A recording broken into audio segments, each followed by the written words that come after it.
தெய்வ வழிபாடும் பலன்களும். எலுமிச்சை, வெல்லம், அவல், மாதுளை, நெல், தேங்காய், பசும்பால் ஆகிய 7 வகை பொருட்களை சிவாலயத்தில் தானம் அளிப்பதால் சகல செல்வங்களும் கிடைக்கும். கல்வி கலைகளில் சிறக்க, குழந்தைகள் நன்றாக படிக்க பெருமாள் கோயில்களில் அஸ்த நட்சத்திரத்தன்று துளசி மாலை சாற்றி வழிபட வேண்டும்.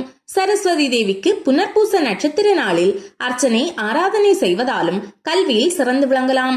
சிவன் கோவில் வன்னி மரம், வில்வ மரத்தை 21 முறை வலம் வந்து நமது குறைகளை கூற நல்ல பலன் கிடைக்கும். தீர்ப்புகள் சாதகமாகும். இம்மரங்களுக்கு நாம் கூறுவதை கேட்கும் சக்தி உள்ளதாக ஒரு ஐதீகம் உண்டு. 2 சர்ப்பங்கள் இணைந்தது போல் இருக்கும் நாகராஜா சிலைக்கு வெள்ளிக்கிழமை ராகு காலத்தில் மஞ்சள் குங்குமம் வைத்து செவ்வரளி பூசாற்றி அபிஷேகம் செய்து நெய் தீபமேற்றி தம்பதிகள் பேருக்கு அர்ச்சனை செய்தால் தம்பதிகள் ஒற்றுமையாக வாழ்வார்கள். கொடிய கடன் தொல்லைகளுக்கு ஸ்ரீ யோக நரசிம்மரை, மற்ற கடன் தொல்லைகளுக்கு லட்சுமி நரசிம்மரை வழிபடுவது நல்ல பரிகாரம் ஆகும். நரசிம்மரின் எந்த திருக்கோலத்தை தரிசித்தாலும் கடன் தொல்லைகள், பில்லி சூனியம், ஏவல், திருஷ்டி, திருமண தடை விலகி நன்மை பெறலாம். ஆலய திரிசூலத்தில் குங்குமமிட்டு எலுமிச்சை பழம் குத்தி வழிபட திருஷ்டி, செய்வினை தோஷம் நீங்கும். சக்கரத்தாழ்வா சன்னதியில் நெய் தீபம் ஏற்றி 12 முறை 48 நாட்கள் சுற்றி வழிபட தொழில் வழக்கு சாதகமாகும். பில்லி சூனியம், ஏவல் நீங்கும். 21 செவ்வாய்க்கிழமைகளில் நெய் தீபம் ஏற்றி வழிபட கொடுத்த கடன் வசூலாகும். அதேபோல் கொடுத்த கடன் வசூலாக பைரவ சன்னதியில் தொடர்ந்து 8 செவ்வாய்க்கிழமைகளில் நெய் தீபம் ஏற்றி சகஸ்ரநாம அர்ச்சனை செய்ய வேண்டும். ஜாதகப்படி சனி பகவானின் பாதிப்பு குறைய திங்கட்கிழமைகளில் சிவபெருமானுக்கு பாலபிஷேகம் செய்து அர்ச்சனை செய்ய வேண்டும். சனிக்கிழமைகளில் சனி பகவான் சன்னதியில் தேங்காய் உடைத்து 2 மூடிகளிலும் நல்லெண்ணெய் ஊற்றி எள்ளு முடிச்சு தீபம் ஏற்றவும். சிவன் கோவிலில் காலபைரவரையும், விஷ்ணு கோவிலில் சக்கரத்தாழ்வாரையும் வழிபட செய்வினை தோஷம் நெருங்காது. வெள்ளிக்கிழமைகளில் நவக்கிரக சுக்கிரனுக்கு அகல் விளக்கில் கற்கண்டு போட்டு அதில் நெய் தீபம் ஏற்றி வழிபட கணவன் மனைவி கருத்து வேறுபாடுகள் நீங்கும். பிரதோஷ காலத்தில் ரிஷபாரூட மூர்த்தியாய் மகேசனை தேவியுடன் வழிபடுவோர் 1000 அஸ்வமேத யாகங்களை செய்த பலனை பெறுவார்கள். அதிலும் ஈசானிய மூலையில் ஈஸ்வரனுக்கு காட்டப்படும் தீபாராதனை பார்த்தால் எல்லா நோய்களும் வறுமையும் நீங்கும்.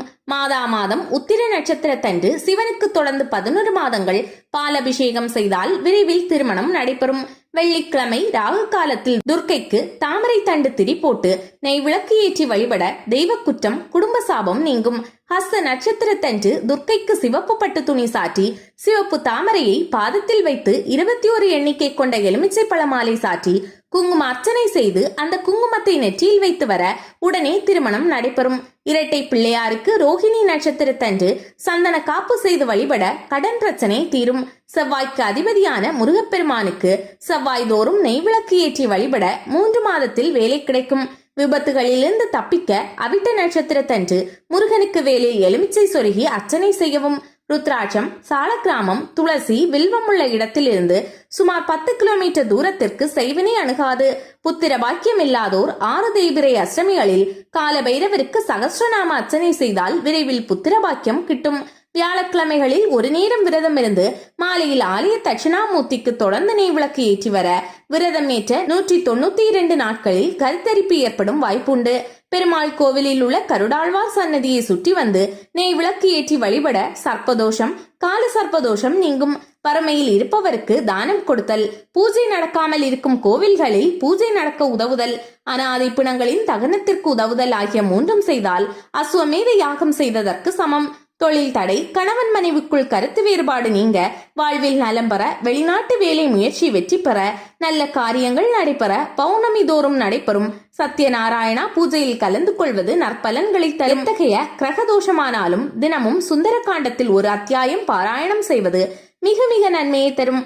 வாழைத்தண்டு திரியினால் வீட்டில் தீபமேற்றினால் குலதெய்வ குற்றமும் குலதெய்வ சாபமும் நீங்கும்.